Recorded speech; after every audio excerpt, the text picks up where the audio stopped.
Hey, I'm Wilmer Valderrama, executive producer of the new podcast De My Abuelita First. Each week, the incredible Vico Ortiz and fabulous Abuelita Liliana Montenegro will play matchmaker for a group of hopeful romantics. Right, Vico? You know it. Listen to Date My Abuelita First, Thursdays on the iHeartRadio app, Apple Podcast, or wherever you get your podcasts. And remember, don't do anything I wouldn't do. Just do it better. Besitos. Hello, this is Laverne Cox. I'm an actress, producer, and host of The Laverne Cox Show. Do you like your tea with lemon or honey? History-making Broadway performer Alex Newell. When I sing, the Holy Ghost shows up. That's my ministry, and I know that well about me. That's the tea, honey. Whoever it is, you can bet we get into it. My guest and I, we go there every single time. I can't help it. Listen to The Laverne Cox Show on the iHeartRadio app, Apple Podcast, or wherever you get your podcast. LA is expansive. There's nearly 10 million people living here, and it comes with a lot of noise. But if you tune those sounds out and listen close, you'll hear the real LA. What up, C-Star? Hey, Jim. How you doing? I'm going to be a father? Yes. You Feeling This, a fiction podcast mixtape about love. Listen to it on the iHeartRadio app, Apple Podcast, or wherever you get your podcast.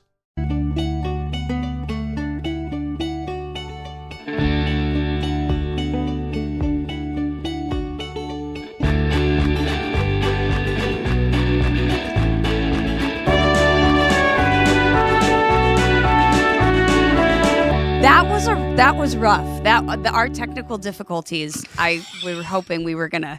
Well, we're four episodes in now, and I feel like we should be pros at this and not wondering where do we find the microphone button? Is it to the right or the left? I'm still struggling. I'm still struggling with the technology. So yeah, it's just I've just never felt older than I did trying to start recording today's podcast. So hello. By now, we've listened to our first 3 episodes of this podcast. And how do you feel now after having listened to your voice for 3 hours straight? Oh, well, I made the smart decision to not listen to it 3 hours in a row. Like to break it up because, yeah, it's like you hate that, like when you leave a voicemail and you're like, God, is that really what I sound like?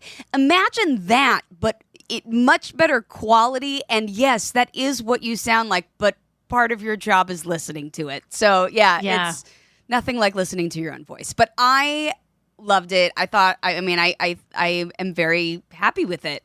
I mean, It doesn't really matter what we think, though, because you and I could, sit in a room by ourselves and be like, this is great. Yeah, we're irrelevant. This is all about the Tanneritos. It's really all about the Tanneritos, and if they are, if they're on board with us. And I feel like they are. I feel like we're going to bring them on this journey with us, regardless of how many times we screw up the facts or laugh at ourselves. Well, speaking of screwing up the facts, didn't we decide that it's going to be Tanneritos? Oh, yeah, Tanneritos. See? Well, this brings me to an important point that there's already arguments going on on well, the socials about is it Tanneritos? It's all me, by the way. It's just Tanneritos. Wait, what? Well, everyone's debating whether it's Tanneritos or Tanneritos. Like, is it spelled with an N or a T? Which I know the answer, but does it really matter? People care. Like, I don't know why people care. What do you mean it's spelled with a T? Oh, is it Tannerinos? In the original show, Full House, it was spelled Tannerinos. But they changed the spelling in Fuller House to Tanneritos. But I just say it the same way. I just say, hola, Tanneritos. Like, I just say it. I don't think about how it's spelled. But people are noticing the spelling differences. It's sort of, is it like the Yanny sound? Like, what do you hear? Do you hear Tannerinos or do you hear Tanneritos? Oh, yeah. It's like the blue or gold dress. Right. I don't know. I don't know which is correct because I feel like whichever camp I pick, it's technically wrong. Are you Team Tannerinos or Team Tanneritos? It sounds the same, too. Here's the thing. I think I originally was Team Tannerinos because I seem to remember when we first heard it or you said it in the script in Fuller, weren't we all kind of like, wait, was that it or was it Tannerinos? We all kind of were thrown by it. Right. And then we talked about it and we're like, now we're just going with Tanneritos. And then we were like, yeah, I guess it sort of sounds like, okay, fine, Edos is, but whatever. Technically, we're both right and we're both wrong. And really, that's as much agreement as we're going to get in today's times. And ironically, nobody ever picked up on this because they're watching Full House. They're not reading the scripts like we are until we named our podcast How Rude Tanneritos, and now everybody's got an opinion about it. Well, that was why we did it. It was purely for the obviously huge controversy. So we're so scandalous on this podcast. Yes. I mean, that's huge breaking news. All right. Well, now that we've mumbled for a few minutes, should we get into this episode, our next episode, or do you want to chat about? Look, there's always things I want to chat about. One of which is that I saw our mutual friend Gwen Victor 2 days in a row, which was wonderful. Yes, she was our dialogue coach that worked with us in later years, and I got to see her at a play reading that I did, and also out at the picket lines. Oh, that's so awesome. Yes. I love all of this, and I love Gwen so much. She's fantastic. Yes.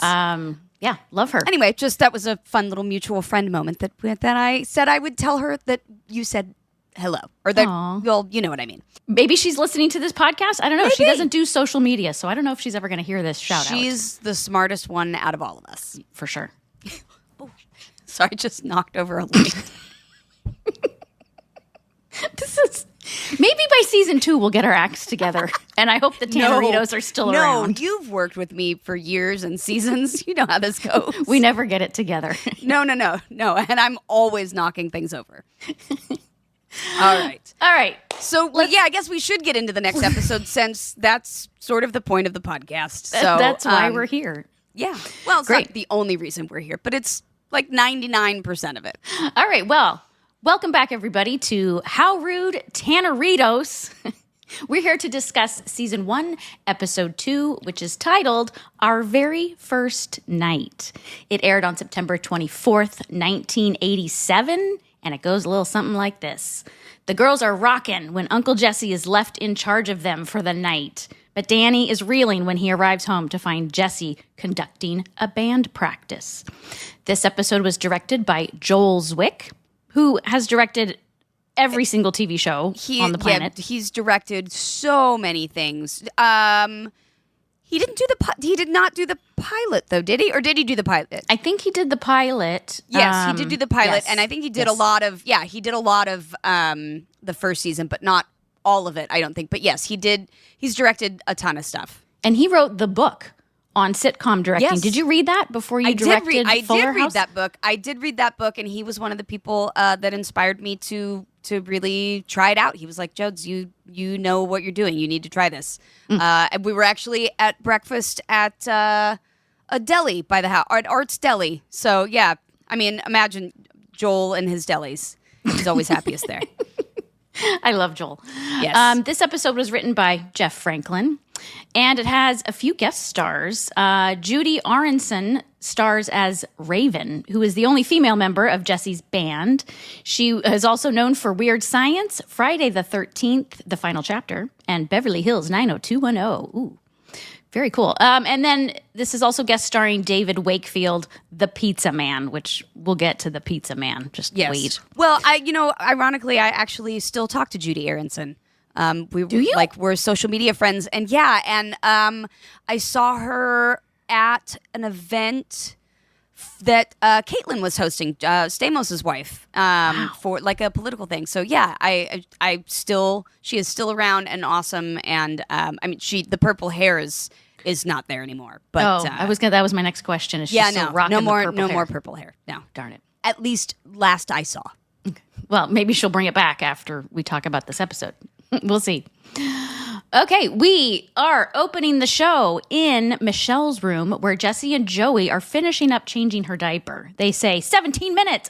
We beat our old record by 37 minutes, and then they enthusiastically high five. Now wait, I did the math on this.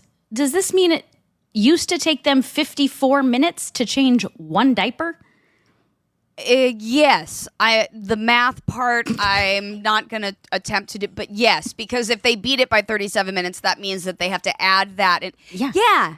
So basically, they got to the house and they've just been changing a diaper. That's all they've been doing the entire time that they're there. But can I say, did you see the part where they throw the baby wipes in the thing that is not a trash can? It's like a big toy. Yeah. The stacked rings. Yeah. They're using it as a trash can. It's not a diaper genie or whatever. It is just a toy that they're throwing trash in. I just had to comment on that. That's a common thread in these first few episodes that Jesse and Joey are incompetent parents. Yes. 100%. Joey comes up with this brilliant idea that if they triple the diaper, they'll get 3 times the protection, but only have to change her 1/3 as often. So they wrap 3 diapers around Michelle and grab her jammies out of the closet. Also, incredibly unsanitary.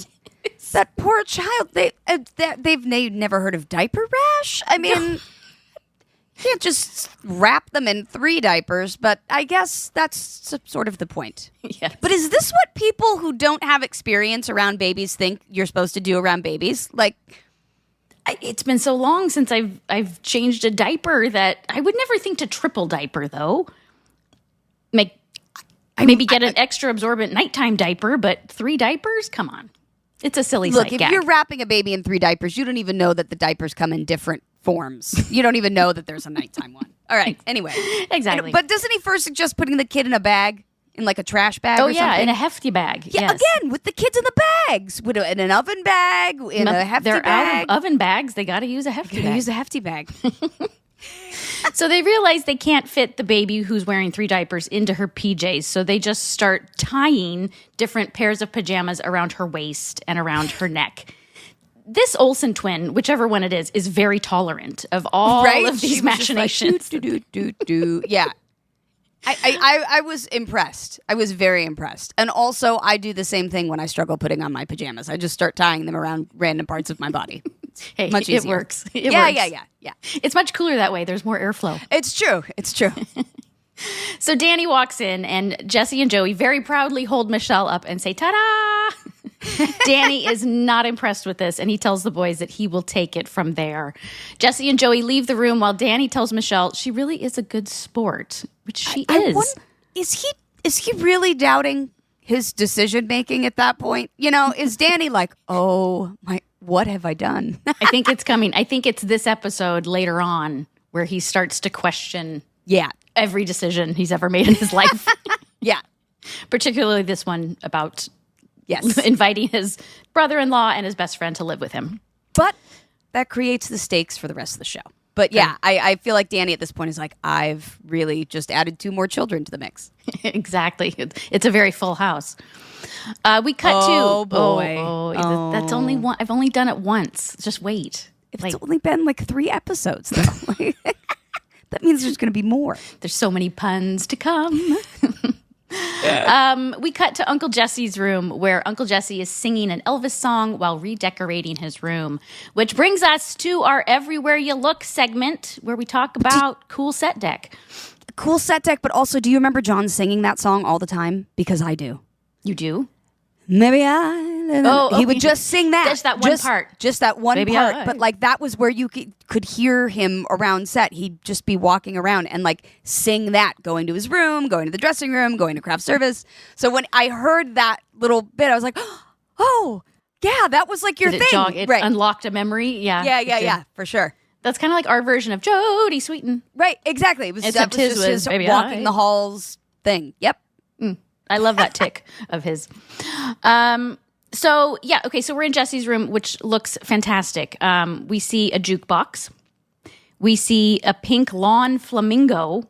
It's not even a lawn flamingo. It is a giant flamingo. Maybe there was a lawn one, but there's also a very large flamingo. Yeah, and I don't think it's a blow up flamingo. I think it's an actual statue piece of statuary. Thing. Wow, yeah, crazy. There was the sock hop neon light. Yes, the sock hop neon sign, a blow up saxophone, guitars on display, records on the wall, and Elvis posters, of course. Oh, but then the most random item of all, a postage stamp dispenser vending machine. Right. What is that? Like, why would you need a postage stamp vending machine? Why would you need it in your room? That, you know what I mean? Where is Jesse sending letters off to?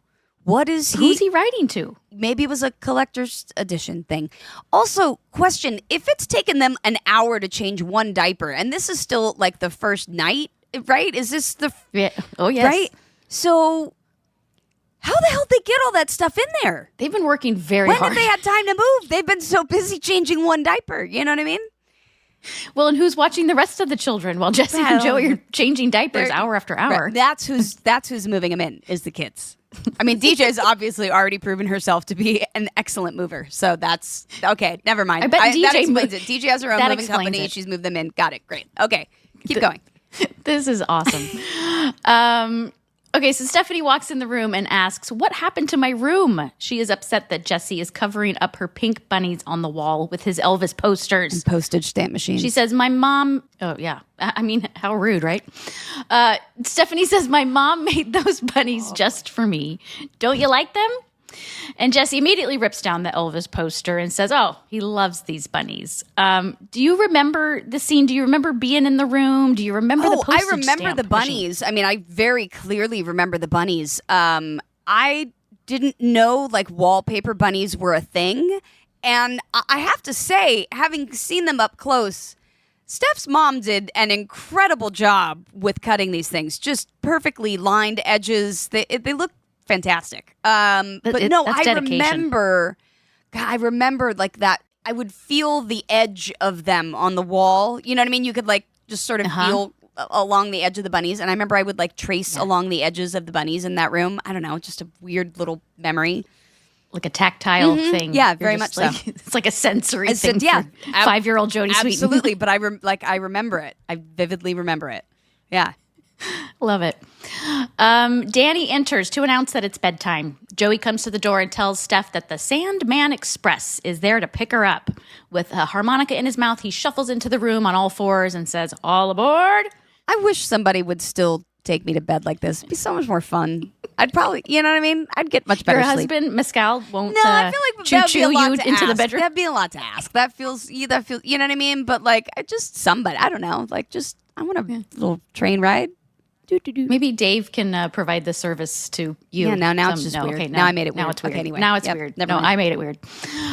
Stephanie jumps on his back. They say, woo woo, and they exit the scene like a choo-choo train. I can't believe, though, I was that, like, I'm sorry, I keep interrupting. This is just how my brain goes. No, that's what we do. That's how we do. I'm the bus driver. You're the random. Every time I see, like, me, I barely am, like, Bob's waist high and like jumping on Dave's back. I'm like, oh my gosh, I have literally known them all of my life. It hits me every time I watch something like that where I'm like, wow, like it really is family. I remember like being that little and jump, you know. Mm-hmm.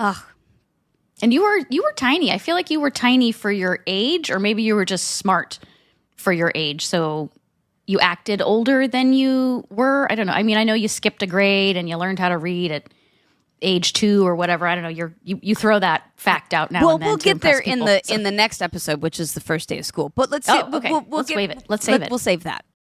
What's up? This is Michael Rappaport. Did you know that I have a podcast? My podcast, the I Am Rappaport Stereo Podcast, has released over 1,000 episodes and counting. You've heard my rants, but if you want to hear where I do my best work, listen to the I Am Rappaport Stereo Podcast. Every week you can hear all things related to sports, music, film, interviews.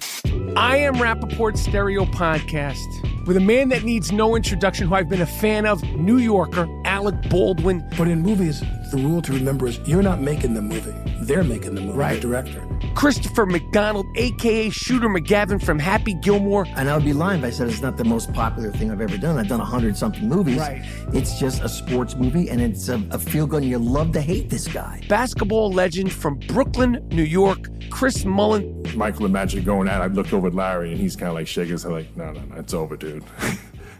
He's the man. He got it. It's over. Listen to the I Am Rappaport Stereo podcast on the iHeartRadio app, Apple Podcast, or wherever you get your podcasts. I'm Carol Fisher, and I'm hosting a podcast called The Girlfriends. Back in the 1990s in Las Vegas, a few of us dated the most eligible bachelor in town, Bob.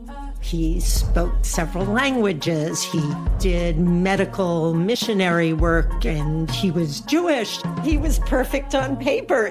But he wasn't. He really wasn't. He choked her to the point she went unconscious. Bob could lie about anything. It only takes the one time and somebody ends up dead. Unfortunately for Bob, us girlfriends know how to fight back. I wanted him to pay for his crime. He needed to be put to justice. I'll be honest with you, if I saw him right now, I'd spit on him. I would call him and I would say, I know you killed my sister. I will always hound you and haunt you. You can listen to The Girlfriends on the iHeartRadio app, Apple Podcasts, or wherever you get your podcasts. Drugs, road burn, madness, the Stones, they become the world's greatest rock and roll band on the 1972 tour. The Rolling Stones were rock royalty, and to America they came to receive their crowns. iHeartRadio's new podcast, Stones Touring Party, puts you at the epicenter, featuring never-before-heard archival interviews with the band members themselves. I think it's very difficult to make the Rolling Stones respectable. It really is. The only way to do it to like that is to be as high as you can be. You'll also hear from those who were along for the ride and live to tell the tale. They were ugly, they were angry, defiant. They've come for your daughters. That engenders fear. And they made more money off it than any band in history. Stones Touring Party is a journey through a pivotal point in American history, with one British rock band acting as catalyst for riots, drug busts, and some of the greatest gigs ever played. I'm your host, Jordan Runtag. Listen to Stones Touring Party on the iHeartRadio app, Apple Podcasts, or wherever you get your favorite shows. All right, so now we are in DJ and Stephanie's room, and Joey, as the Sandman Express, enters the room and says, "Last stop, Stephanie's bed." Danny and Jesse enter and say it's time to say goodnight. Stephanie then asks Jesse for a bedtime story, to which he responds, "Uncle Jesse doesn't know any bedtime stories," to which she slyly says, "Yes, he does." We know where this is and going. He returns with, "No, he doesn't." Oh, yeah, you can see the setup. They go back and forth like this before Steph does a sad fake cry with her hands rubbing her eyes. And or she says, I got "Yes, he does." lemon juice in my eyes. One of the two. Or dust from the set. Yeah, you know. it was just my eyes were itchy. Really, yeah. So Stephanie effectively guilt trips Jesse into this bedtime story. He agrees. Stephanie jumps into DJ's bed, and then the five of them begin a story game where Stephanie starts the story and then points to a different family member to keep adding to the story in their own unique way. I remember doing that too. I remember it. You do? Yeah. I remember sitting in that bed, like, I'm so excited to, I don't know why I thought this scene was really fun because it was, bouncing back and forth, and I got to make a noise instead, I get like that. I just was like really like excited to do that. Yeah. And you were kind of in control of the game too, pointing at the different adults to see whose turn it was. That may have been actually what I was enjoying, was the was being in charge. What follows is a convoluted bedtime story involving Cinderella, a big bad wolf, and a Joey Bullwinkle impression, before Jesse just ends this story abruptly. DJ replies, "No monsters, no witches, but that story was very scary." We end the scene with Stephanie handing her dad a bunch of storybooks and telling him, "You need to study." Oh, wait. I have another Everywhere You Look moment. Oh, great. There is an Easter egg on the wall of DJ's room that is like a little moment of what's to come. Maybe did we talk about it already? Maybe we didn't. The Bengals poster? No. No. The Golden Retriever poster. I didn't notice that. There's a poster of a whole bunch of Golden Retriever puppies over DJ's desk. It's foreshadowing. Yeah. Or it was just an available poster that they could use for free. Probably that, but also Golden Retrievers. Maybe that's the poster that gave Jeff the idea for the Golden Retriever. I thought Jeff always liked the Golden Retrievers. Anyway, it was just an Everywhere You Look kind of moment. Now that's all I pay attention to when we enter a new scene. I'm just looking at all of the background stuff. Oh, good. Okay, great. Good. Well, I'm trying to figure out what's going on in the scene. You're looking at decorations and stuff. This is good. That's exactly how things went when we worked together too. Okay, where are we? Oh, okay, now we're in the living room. And the three guys reach the front door at the same time. They're all trying to leave the house at the same time. And Danny's like, guys, wait, who is going to watch the kids? They start arguing. Jesse says he has band rehearsal. Joey says he has a 10:30 slot at the Laugh Machine. And Danny responds that he has to do the 10 o'clock sports. So the three of them are arguing over whose job is more important and why.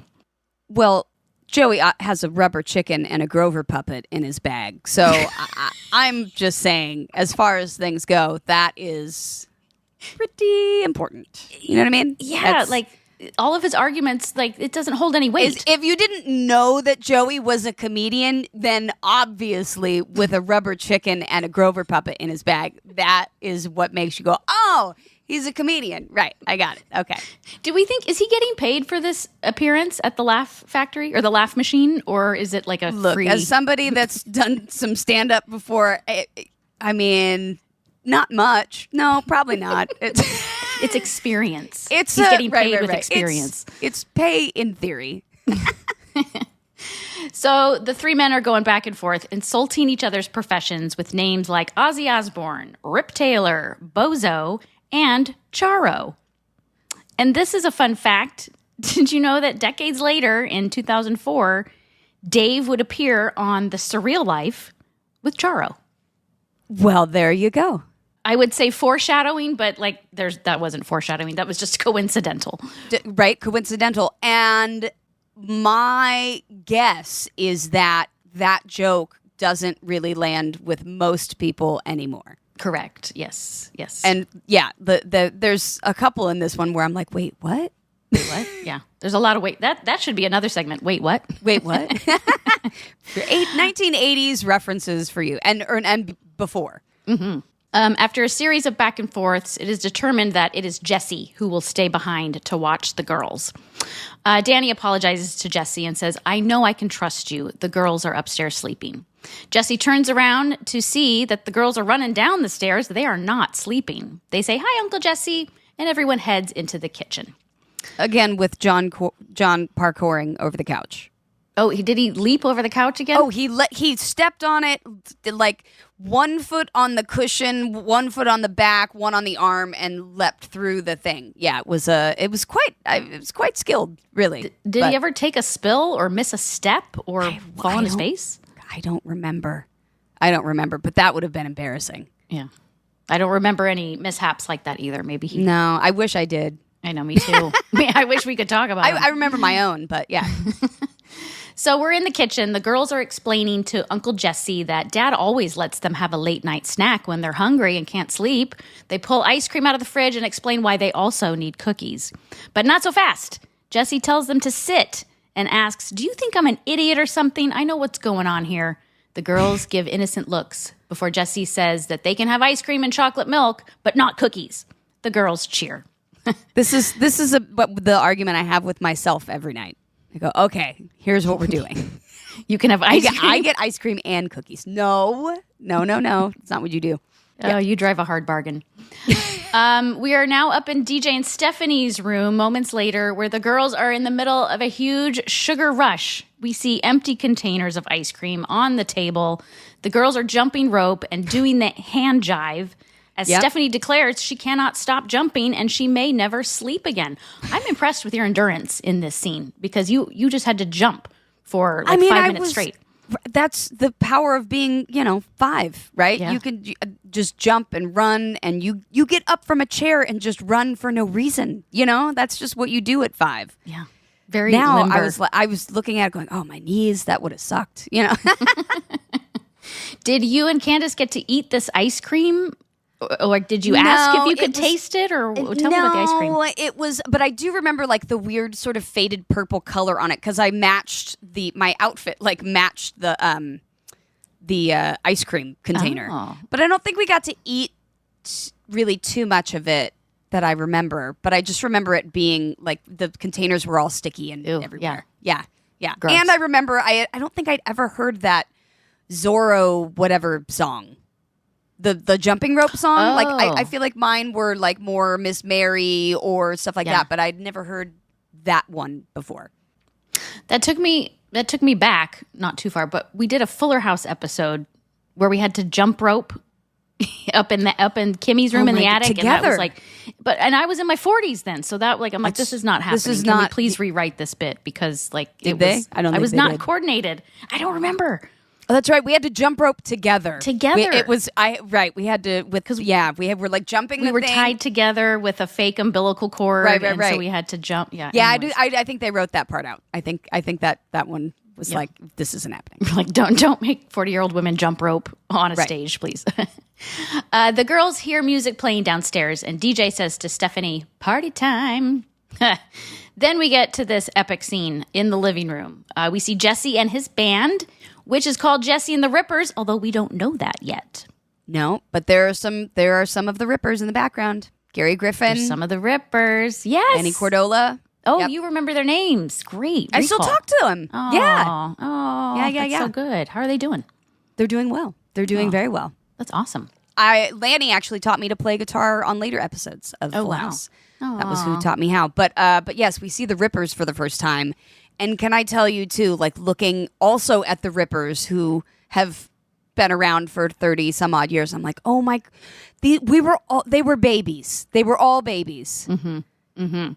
And Gary Griffin had some pretty awesome yellow pants. That's all I'm saying. They were like highlighter yellow. He tried to convince me that he was like, he had this backstory in his mind that he was actually like Gary Gibbler, like he was a Gibbler, like my long locks. And this is only an idea that he had in his head. I'm convinced this was not like canon or whatever. So I was like, all right, you want to be my Uncle Gibbler? Sure, why not? Then you never really talked to him though when you saw him. Maybe he was. No. It was like, oh, fine, he's in the band. Fine, he's there. But you're not going to talk to him anyway. Anyways, Jesse tells his bandmates that they have to be quiet because the three girls are sound asleep upstairs. So they start to play, which is why you invite an entire band into your living room to bring their instruments. Yes. Also, have you ever seen a band set up? That takes a while. There you got to run chords in and the thing and loading in a drum kit. Who has time for this? Who has time for this? But not only that, they did it in record time. Right. It was in the process of eating a bowl of ice cream. There was a band in the living room. So, well, maybe it's because Michelle was triple diapered that they had time on their hands. They need to do live shows is all I'm saying. They can just strike a set like nobody's business. Okay. So the band starts to play awkwardly with no real amplified sound when DJ and Stephanie appear at the top of the stairs dressed in their cute 80s rock clothes and they yell over the balcony. Who dressed us? Who did our hair? I loved your hair. This is my question. The teased hair. I'm not saying it didn't look great.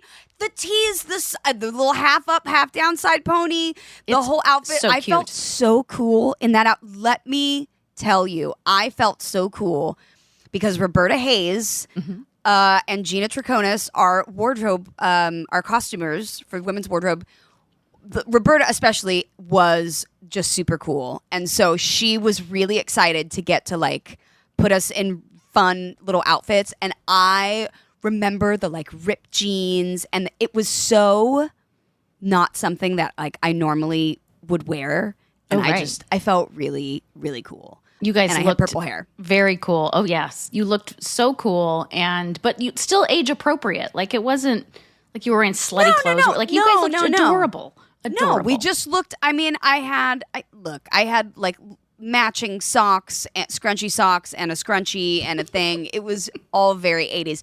But again, who did the hair?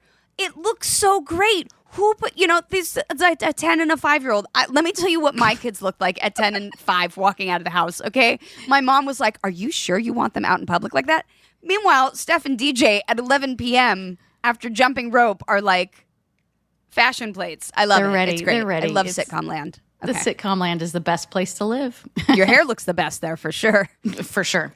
Jesse says, you're supposed to be in bed. What would your dad say? DJ reassures Jesse that her dad would be totally okay with them being up this late. He would say, why is there a band in my living room is what he would say. There's a lot of things he would say. He'd be like, obviously the kids are awake. There's a band in my living room. That's what he would say. So DJ now goes over to Raven and comments on the purple streaks in her hair. And Raven says, sure, DJ, I'll show you how to do it. It sprays right on. The doorbell rings, DJ answers it, and it's the pizza guy. Again, she assures Jesse that 11 o'clock pizza is totally normal. The pizza guy then asks if he can check out the band. And DJ says, come in, open party. This is how every 80s movie party montage starts, though, is like some dude in a pizza, like, hey, bro, can I check out the band? And then, then all of a sudden it's party montage, and then they cut to, the parents coming home. So that was totally right on brand for 1987. But this, you just invite random pizza guys into your house. Of course you do. A 10-year-old says he can come. This is giving shades of it's always open. The Tanners are not concerned about house safety at all. Just anybody can come in at any time. They're right for for a sort of quote unquote model family of stuff. They're skating very dangerously close to public safety issues, Totally. Yeah. Yeah. A 10-year-old invites you into a house and you're like, okay, cool. This is not odd in Full House land. This is totally normal. Maybe that's something they did in San Francisco in 1987. Maybe it was just, I don't know. It was a trend back then? I don't know. It appeared in a lot of movies. I guess that was just a thing people did. What do I know? So we cut to later in the night. DJ and Steph are dancing on the speakers with the purple spray in their hair while Uncle Jesse and the band are singing Little Sister by Elvis Presley.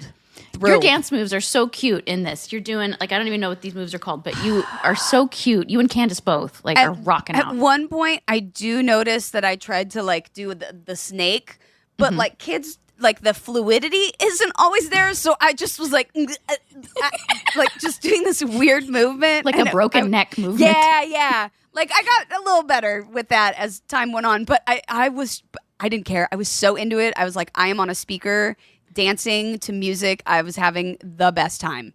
I could tell. That was who I was at 5, which I think really should have been a tipping point for a lot of people, but that was the first red flag. Yeah, I was like, this is where I belong. It should have been okay.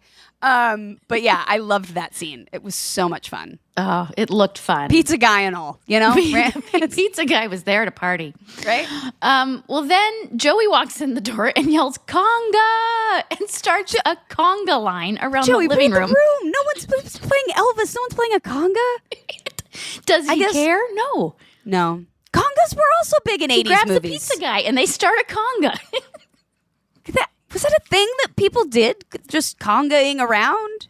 Well, you know what? Wait. Gloria Stefan. I take it all back. Of course. Come on. I say, of course, congas were a thing. Never mind. There weren't nearly enough conga lines in Fuller House. I love this. You know what? I think there was one, and I'm pretty sure I said that was too many. So yes. I think actually I think there was a conga line actually, and I was on crutches. Oh yes, I think you got out of that conga line, right? Yep, yeah. That was one too many for me. And this is where it started, my hatred of conga lines. Yeah, it started young. I can see why. Danny walks in the front door at this very moment. He takes in the scene before him. The band stops the music. Joey leans into Jesse and says, "Boy, are you gonna get it?" Danny yells, "How could you possibly let this happen?" Joey makes excuses for himself, declaring that he is a conga-holic. And I can see both Bob and Dave start to break here. They are so trying to crack each other up. Oh, yeah. And they're so trying to not laugh. It is wonderful to watch from this perspective. It really it's great. It's watching it, you can see when they're just... They can't look each other in the eye. They can't, you know what I mean? They just are ready to absolutely crack up. And that's a trick that I feel like you and I have perfected too, because we would easily get in those moves where I could not. It's look right here in the middle of my forehead, right at the hairline on your forehead. Sometimes, which is equally as distracting because then it feels like you're doing a scene with someone who's had a stroke because they're looking. They're looking not at you. Well, no, it looks like it's distracting because you're not making eye contact. Because if we make eye contact, we're gonna laugh. Sorry for being funny. I'm sorry. Sorry for making your life enjoyable, AB. Hey, don't apologize for that. Back to congas, okay? Back to congas. Back to the important. Yeah, and not That sounded totally inappropriate. DJ and Stephanie try to sneak out, but Danny tells them they are in just as much trouble. DJ tries to explain, but Jesse stops her, and he takes the blame instead. We hear Michelle start crying at this moment, and everyone heads upstairs to Michelle's room. Because there's a baby in the house with a band. Wait, with a band? There's a band in the house with a baby. What are you doing, sir? What if the baby's been crying for an hour? Nobody could have heard it. Nobody could hear her. Nobody asked me. No, but nobody could hear her. Well, and in later seasons, or you'd have to have like a baby monitor established just to prove that you're not like a terrible parent. But I don't remember seeing a baby monitor in this. It was the 80s. There was literally a commercial that asked, "Do you know where your kids are at 10 p.m.?" And a majority of people were like, "No, I just know they're not here bothering me." So I really think the whole thing was the landscape of parenting was very different. Because apparently you having a band in your living room was totally fine with a baby. Well, I guess that's the thing. It wasn't, right? So that's part of the joke. But still, baby. It's a baby. And a band. What's up? This is Michael Rappaport. Did you know that I have a podcast? My podcast, the I Am Rappaport Stereo Podcast, has released over 1,000 episodes and counting. You've heard my rants, but if you want to hear where I do my best work, listen to the I Am Rappaport Stereo Podcast. Every week you can hear all things related to sports, music, film, interviews. I Am Rappaport Stereo Podcast, with a man that needs no introduction, who I've been a fan of, New Yorker, Alec Baldwin. But in movies, the rule to remember is you're not making the movie. They're making the movie, right. The director. Christopher McDonald, a.k.a. Shooter McGavin from Happy Gilmore. And I would be lying if I said it's not the most popular thing I've ever done. I've done 100-something movies. Right. It's just a sports movie, and it's a feel-good, and you love to hate this guy. Basketball legend from Brooklyn, New York, Chris Mullen. Michael and Magic going at it. I looked over at Larry, and he's kind of like shaking his head like, no, it's over, dude. He's the man. He got it. It's over. Listen to the I Am Rappaport Stereo Podcast on the iHeartRadio app, Apple Podcast, or wherever you get your podcasts. Drugs, road burn, madness, the Stones, they become the world's greatest rock and roll band on the 1972 tour. The Rolling Stones were rock royalty, and to America they came to receive their crowns. iHeartRadio's new podcast, Stones Touring Party, puts you at the epicenter, featuring never-before-heard archival interviews with the band members themselves. I think it's very difficult to make the Rolling Stones respectable. It really is. The only way to do it to it like that is to be as high as you can be. You'll also hear from those who were along for the ride and lived to tell the tale. They were ugly, they were angry, defiant. They've come for your daughters. That engenders fear. And they made more money off it than any band in history. Stones Touring Party is a journey through a pivotal point in American history, with one British rock band acting as catalyst for riots, drug busts, and some of the greatest gigs ever played. I'm your host, Jordan Runtagh. Listen to Stones Touring Party on the iHeartRadio app, Apple Podcasts, or wherever you get your favorite shows. I'm Carol Fisher, and I'm hosting a podcast called The Girlfriends. Back in the 1990s in Las Vegas, a few of us dated the most eligible bachelor in town, Bob. He spoke several languages. He did medical missionary work, and he was Jewish. He was perfect on paper. But he wasn't. He really wasn't. He choked her to the point she went unconscious. Bob could lie about anything. It only takes the one time and somebody ends up dead. Unfortunately for Bob, us girlfriends know how to fight back. I wanted him to pay for his crime. He needed to be put to justice. I'll be honest with you, if I saw him right now, I'd spit on him.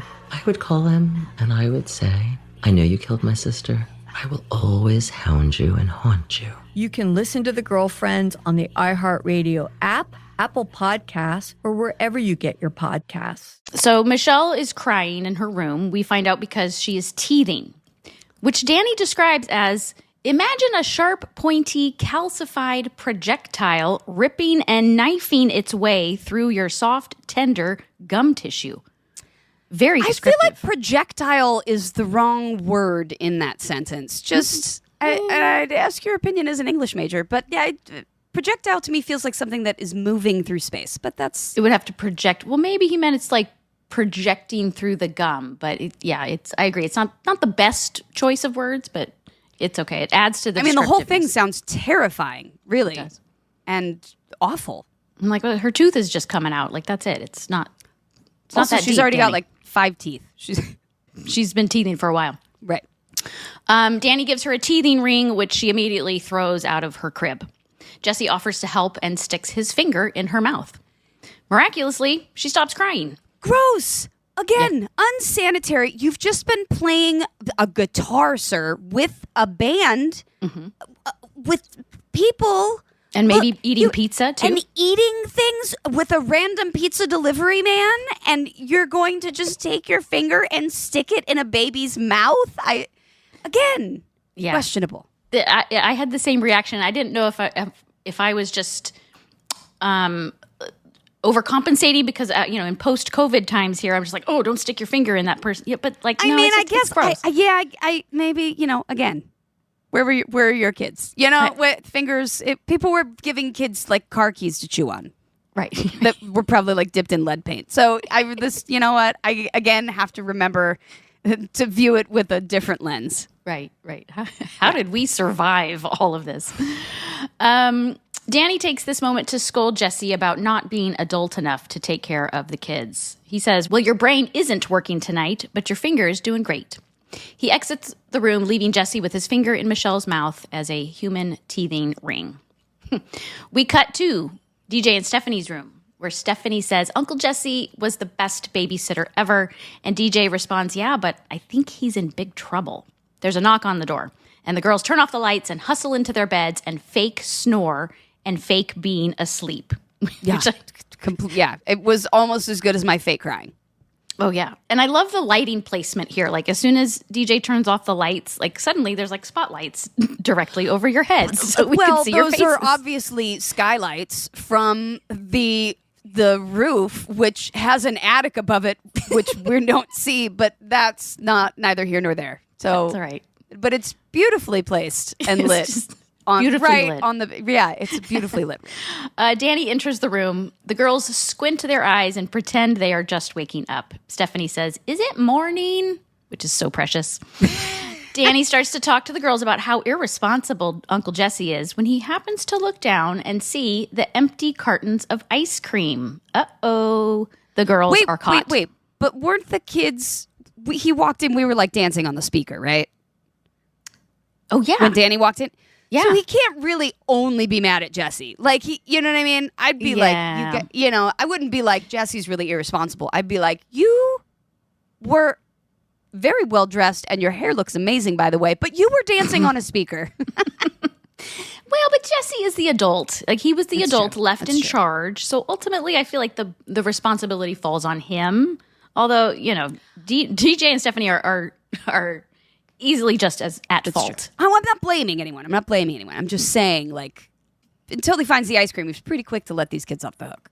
Yes, he's definitely quick to give you guys the benefit of the doubt until he sees these empty ice cream cartons. Which we were terrible at getting rid of, apparently. We cleaned all of it up off the record player and then... left it on the floor. Left it sitting under the table? That was stupid. That was very dumb of us. You were more interested in jumping rope and doing the hand jive than cleaning up your mess. We cleaned it all off of everything. The dripping is gone, but we didn't throw away the evidence. I mean, that's pretty typical, though. I've seen how my kids try and get rid of stuff. Rookie mistake. Yeah, they're awful.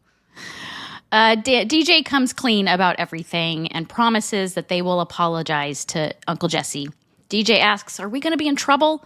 And Stephanie interrupts and says, "But wait, before you answer that," she goes over to the chest at the end of her bed and retrieves a stale piece of pizza and says, "We saved you a piece of pizza." That's where I keep my pizza. That's a good peace offering, I think. Stale piece of pizza. If someone, it's not that stale. What? At most, it's 2 hours old. It's not that stale. It's probably still a little bit warm after being in that box. Easily edible, for sure. Still, for sure. Yeah, totally fine. By the way, did you see this blow-up Weeble doll in the background? Oh my God, I wrote it down. Weeble wobble. It's the Weeble. It's a Weeble. The Weeble wobbles, but it won't fall down. Do you remember those? Yes. Yes. They were so fun. And I remember I would punch the crap out of that thing, and it's a great stress reliever. Yeah. But I didn't see the Weeble Wobble in any of the previous episodes, so I think this is a new appearance. It was like probably tucked in a corner or something, but it was very prominently featured right in between. It was a 3-shot basically of DJ, Steph, and the Weeble Wobble in the background. Really kind of pulling focus. I was a little upset, I mean, buddy, tone it darn down, Weeble was upstaging you. It's just really seriously. We cut to Michelle's room where Jesse still has his finger in her mouth. He asks her the meaning of life. Has he washed his hands yet? Jesse says, you know what, it's bedtime, and he carries Michelle out of her room and into Jesse's bedroom. DJ and Steph walk in to offer their apologies to Uncle Jay and promise that they will try to do better. Stephanie says, you can cover up my bunnies if you want. Oh, Steph, no, Steph, don't let anyone cover up your bunnies. She feels bad. Jesse says, well, your bunnies are starting to grow on me. Steph says, we really love you. And Jesse replies, I love you too. But the next time you pull that stuff on me, I am still gonna love you. Oh, that's such a sweet moment. Aww. And there's a perfectly timed coo from Michelle that was genuine. I don't think she wasn't prompted to do that. She just cooed right at the... But didn't we? No, we had, remember the baby lady that made the baby noises? Yeah, but I think this was an organic coo. I think this was just like, she was just... I want to make so many jokes about an organic coo right now. But I'm not going to. But practice your restraint, Jodie. Farm to table coo. Anyways, it's such a sweet moment. From a genuine baby. This was such a great moment from Jesse, who has been trying to prove how, like, what a tough guy he is, and he's not really a kid person. But then he admits to the girls that he's got a giant blow up flamingo and an inflatable saxophone. Okay, sir, sit down. You're not that much of an adult. He's really not. He's really not. Yeah. Okay, where are we? Oh, they all hug. And we're right after the organic coup. Okay. Right after the organic coup. Danny walks in, followed by Joey, who says, well, I couldn't find the teething ring, so I got the next best thing. An ice cold carrot. Finger. No. It's just a finger that they've kept in the freezer. Sorry. This took a dark turn. I'm sorry. I was thinking of the Big Lebowski. He's Ew. Like, want a toe? I'll get you a toe by 3 o'clock. It's a great movie. Don't you dare. It is, but this is Full House. They're using an ice cold carrot, full on carrot with like the green. Is that a carrot in your pocket? with stalks and it's like he just ripped it out of the ground. Yes, like who buys a carrot like that? A Bugs Bunny carrot. It is a full sized carrot. It's not like a baby carrot or anything. And it didn't even set up a Bugs Bunny joke, which I was surely thought. I thought so too, or an impression. Like I wonder if that's what I mean. I thought for sure we were going there, and it didn't because they were short on time. They needed to cut some jokes. So, but yeah, that would have been a great setup. So they left the carrot in the pocket, but got the joke. Danny apologizes to Jesse and gets emotional, saying how much the girls mean now, especially with Pam gone. Jesse mentions how he's only been there for 12 hours. That's what I'm saying. Since they moved in. Where did all this stuff come from? Jesse rolled up on a motorcycle from Reno, okay, which with Hulk Hogan's ex-sister-in-law, all right? He rolled up on a motorcycle with a guitar in no case strapped to his back. Now all of a sudden he's got a case and a flamingo, and Joey's got a mannequin. Where did the mannequin come from? He walked in with dirty laundry. Now we've got a planetary system in the alcove and matching shirts. I'm just impressed with the speed. I'm blown away. The speed with which they have caused DJ's Moving Company. I'm telling you, it is on time. They get in, they get out, they do the job quickly. Because DJ moved all of that out and back, and the guys moved their stuff in all in less than 12 hours. By the way, one of which they were spending changing a diaper. So really 11 hours they've been there. 11 hours. They have packed a lot into these 12 hours, for sure. Yeah, I'm impressed. It's been a very busy day. It has. There's been a band. There's been a move-in. There's been a carrot. There's been a disappearing child. There's been a kid in a pot. You know what I mean? Like there's so much happening in this house. Danny explains that it's okay to say no and that kids need limits. Joey joins this conversation saying, he was an only child, so he only had imaginary brothers and sisters. Feels great to be in a real house with real people. And then he turns to look behind him and says, "Isn't that right, Leon?" Which I assume is the imaginary brother that he's referring to. Well, I know that. You look confused. I'm not that. Well, I was, but not about. I thought he said Leah. Oh, is it Leah? Was it Leon? Maybe it's Leah. I don't know. My hearing is terrible, so is mine. It could be Leon. Yeah, Leon. Leah. Right into the show. Tell us who you think. Is it the imaginary Leah or Leon? It's Leah Tannerino. Is who it is. That's who I heard was Leah Tannerino. Watch your diction. Right. Unless you've got a carrot in your pocket. Okay. Now we're getting slap happy. Joey yells conga, and the guys do the conga out of the room. And that is our episode. Because that's what you do. And the band's already gone? That was quick. I am the speed at which the Tanner family moves is efficient. I will say that. I would love to have this kind of efficiency in my life where I just go into one room and I come out and the living room is completely cleaned up. Right? And to be surrounded by completely inept people and still be that efficient. I mean, my God. It's definitely an alternate universe. Yeah.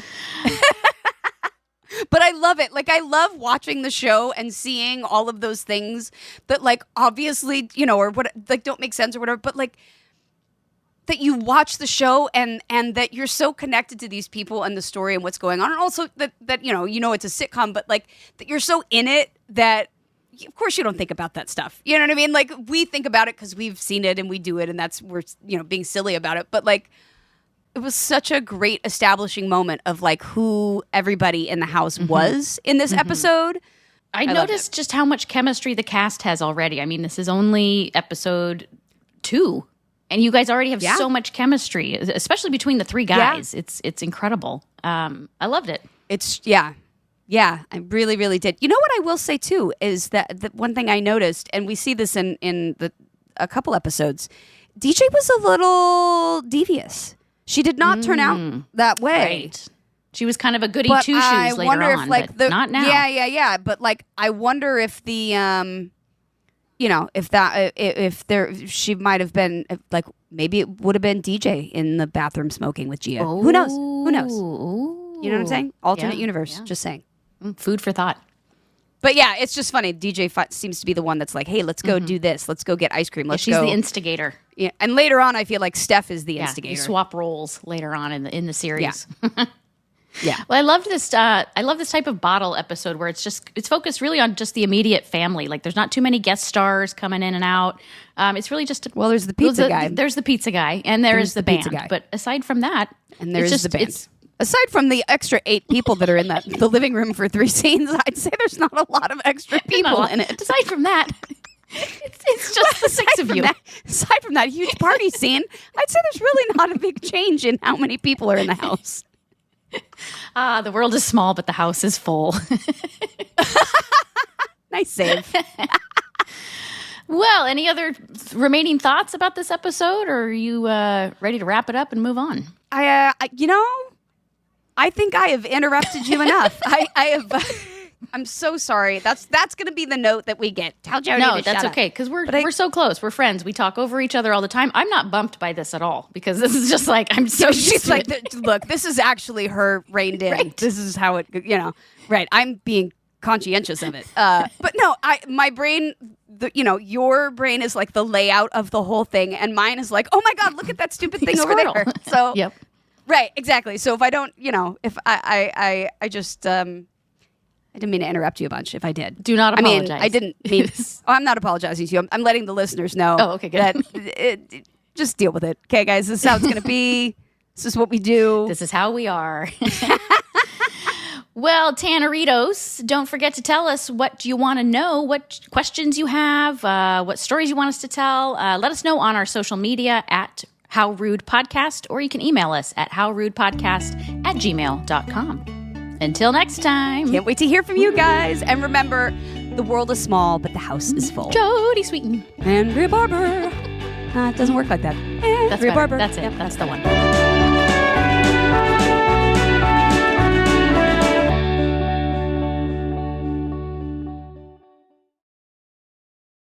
Hey, I'm Wilmer Valderrama, executive producer of the new podcast De My Abuelita First. Each week, the incredible Vico Ortiz and fabulous Abuelita Liliana Montenegro will play matchmaker for a group of hopeful romantics. Right, Vico? You know it. Listen to Date My Abuelita First, Thursdays on the iHeartRadio app, Apple Podcast, or wherever you get your podcasts. And remember, don't do anything I wouldn't do. Just do it better. Besitos. Hello, this is Laverne Cox. I'm an actress, producer, and host of The Laverne Cox Show. Do you like your tea with lemon or honey?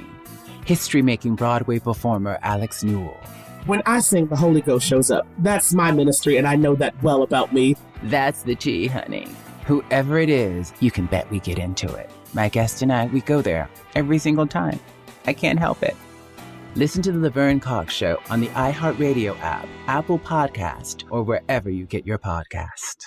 Hello, and welcome to Bad Manners. This is the podcast that takes you inside Britain's stately homes and tells all the tales the guidebooks don't. My name is Tom Horton, and I'll be your host. I'm on a mission to find out the frightening, filthy, and downright jaw-dropping stories of these stately homes and the people in them. Listen to Bad Manners on the iHeartRadio app, Apple Podcasts, or wherever you get your podcasts.